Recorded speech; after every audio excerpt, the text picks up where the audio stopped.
Okay, good. Welcome back, everybody. Hello. You ready for some espresso? Because I am. Yes. All Girl. right. Yes. Always ready. So, this one is going to be about how the word no is a complete motherfucking sentence. Get You it? don't owe an explanation to anyone for a decision you are making. How many times has a friend asked you if you wanted to go somewhere or do something, and in your head you're like, "Oh, I really don't want to go because I have to do XYZ, or because that just doesn't sound like fun." So in your head you're like, okay, what can I say to not hurt their feelings? What can I say to make sure that like this doesn't affect our friendship? Here's the thing. If they can't accept that you don't want to do something, that's not your problem. That is a them issue. Mm-hmm. Their acceptance is a them issue. They could choose to be offended. Oh my God, Steph doesn't want to go to the beach. How fucking rude. Or they could say, hey, she doesn't want to go. Not a big deal.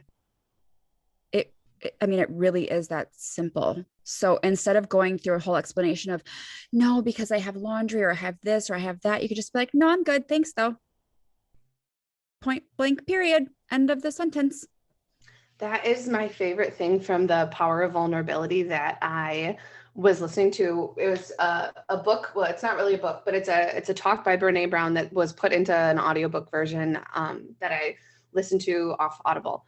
Fantastic part where she was talking about it's okay to say no. Mm-hmm. It's okay to have those boundaries. She was talking about how she was asked to do to bake something for a PTA, and Oh my she's God, that like, was so funny. now, oh, I freaking died. She was like, now I gotta make 4 dozen brownies. I don't have fucking time. So then she's in her kitchen and she's like, fucking Jessica asking me like getting enjoy like your brownies. Yeah, how many times have you agreed to something and then that whole time while you're there, you're like, I fucking hate it here. I don't even know. You're resentful. Stupid carpet and blah, blah, blah. It's Yep. stupid. Like, it's okay to say no. It's okay to say no. Like Stephanie said, and I tell this to all my clients, you don't owe anybody an explanation for your behavior.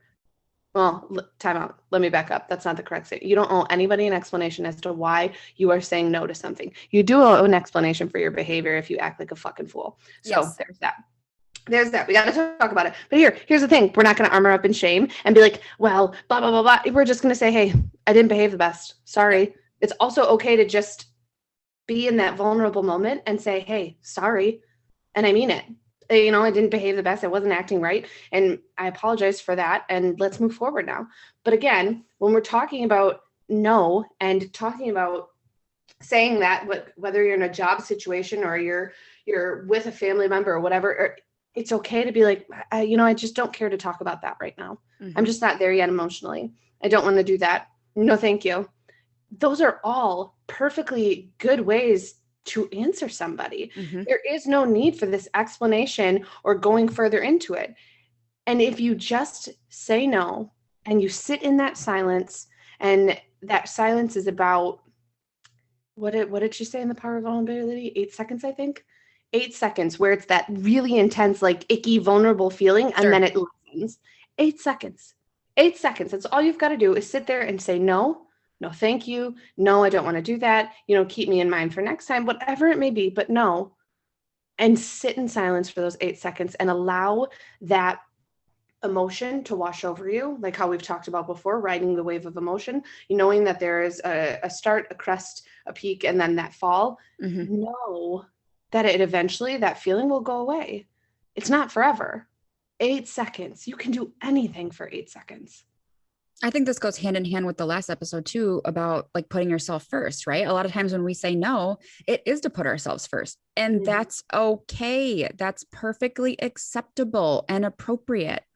It's just accepting that as something that you truly want to do. And for some people that's hard, and that's okay. But for however many years you haven't done that, or you haven't said no, and you're giving. And then when you're depleted, you're like, wow, how did that happen? I don't know. Let's take a look at the past 15 years and all the shit you've done for other people and never saying no. And here's the thing. When you do start to say no, those people are going to push back like you wouldn't fucking believe. Yes. Because they're going to be like, you never said no before. It was never an issue before. Well, guess what, Tom? It's an issue for me now. And I'm saying no. Hey, Herman, okay. It's a problem. Okay, Gregory. Yeah. I'm saying no now. I think that in and of itself, like allowing yourself to change. Like Yes. change is the only constant. That is the only thing that we can count on. So knowing that we're not meant to be the person that we were 5 years ago, 10 years ago, 13 years ago, we're not meant to be that person. It is okay to change. And we are not here to explain our change to anybody. Nope. We're Because not. not everybody's going to understand it. Right. And they don't have to. You do. You have to understand why you are saying no. You have to understand why you are putting yourself first, because you fucking matter. That's why. Because you fucking matter. You deserve it. What I see with clients too, and I think I'm guilty of this, or maybe I was in the past, of somebody who gives, has the same expectation that they will receive from other people like they give. Ooh, girl, And yes. we don't, right? Nope. Not everybody gives or receives the same way. And so when we're so used to providing for other people or never saying no, the second somebody does it to us, we're like, how could they do that? Well, they have healthy boundaries. Yes. And they're sticking to them. And I know that's like a hard realization for some people, but that's the truth. Also readjust, or not readjust, but take a step back and refocus on why you're doing what you're doing in the first place. If you're doing what you're doing in the first place to get something out of somebody else, you got it broken and backwards. You're not doing it. It's the wrong thing, homie. Yeah. Yeah. You're not doing it for the right reasons. And hey, that's okay. Take a step back, readjust, recognize that that's what's happening, and then move forward. There's no need to armor up in shame of like, I've done it for so many. There's no need for that. There's no need for that. It's like, hey, my perception of this situation was inaccurate. I noticed that I was only doing something to be able to get something from somebody else. That's not cool. And I'm not going to do it anymore. Or I'm going to attempt to start to change my behavior so I don't do that anymore. There's no shame in our game. I have absolutely been in that situation where I've done something being like, well, they're obviously going to do it back. Like they're going to do that back to me. Like I took this extra client. So then the next time another client comes in, they're going to take somebody. No, Mari, not everybody is going to operate like that. Forgive yourself for making an assumption and expecting the same from other people. Take a step back and then readjust your boundaries. And that's how it does tie into the last episode of putting yourself first. Absolutely. I just had a really good point, and I feel like it just fucking went out the window. And I was like frantically trying to figure out in my head. I was like, hurry up, she's almost done. Hurry up, she's almost done. It's gone. It's gone. It happens. It happens. That is the beauty of these little shot glasses of espresso that we're doing here. It comes and it goes. Who knows? It really does. It really does. But yes, at the end of the day, oh, that's what I was going to say. Got it. It's back. Got it. Back. Yes. I'm on fire. Lightning bolts are going. Okay. So how many times though have we been it's been programmed or instilled in us that saying no is going to cause somebody else to feel bad, right? Which then causes us to feel internal guilt and shame. Hey, guess what we're not going to do anymore? Fucking guilt people into doing things for us.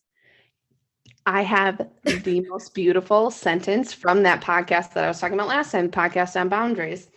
So is this girl, and she is the creator of the podcast, and she's like really, to me, she's me. She's like really uppity, like woo, energy. And the person she was interviewing was very mellow, cool, controlled. And she was like, so I want to get your thoughts on what it says when somebody's like, well, I don't want to hurt somebody's, I don't like confrontation. I don't want to hurt somebody's feelings. I don't set these boundaries because of this. And she, in the most quiet, collected voice, said, why do we think that learning the art of drawing boundaries with ease and grace equals conflict? And I was like, you know what? Let me shut this podcast off. Jesus oh my Christ. God. I was like, let me take a break. Get on her level? I literally was like, ma'am, that was beautiful. You came for me. I felt it in the jugular. Like I'm bleeding from my femoral artery. It was so perfectly worded. So perfectly worded. You saying no is not creating a conflict. Nope. That is somebody else's perception of your boundary, and it is not our job to explain or change or correct someone's perception if they are not open to having that done. Yep. Because then you are just fighting against somebody's thoughts or beliefs. It is not my job to change somebody else's thoughts or beliefs. If I am entering into as a therapist, it is, yes. But if I am just having a conversation with somebody, it is not my job to change somebody's thoughts or beliefs. They have to want to change. They have to want to understand. So if I'm saying, no, I'm just not going to do that. And if someone comes from a place of curiosity of like, help me understand why you can't today, I'm going to explain. I absolutely am going to explain, because I know I can feel that gut feeling, that intuition, that, DBT, that wise mind is saying, okay, I know why this person is asking. This person is asking for clarification because they want to understand. When someone's like, well, why can't you? Versus like, help me understand. There's a difference. I'm going to explain to somebody because maybe me modeling that boundary will help them be able to model a boundary for somebody else. And if someone's like, well, why can't you? Because I don't want to. Yep. That's my answer. That's it. That's a complete answer. No is a fucking complete answer. Yes. Sentence. And I will say the people who push back on your boundaries the most are the ones you need them with the most. Yes. Because clearly they're not understanding that you are trying to put up a boundary, and they're going to try and keep pushing and pushing and pushing. And if you're not firm in where you stand with your boundaries, there's a chance that you'll give in. And guess what? Like, accept it for what it is, but no, moving forward, I'm not going to fucking do that anymore, because I respect myself and I want more for myself. Absolutely. I hope this message reaches you loud and clear. I hope that shit hits you in the gut. Because no is a complete motherfucking sentence. Amen. All right. We'll talk to you guys soon. Bye.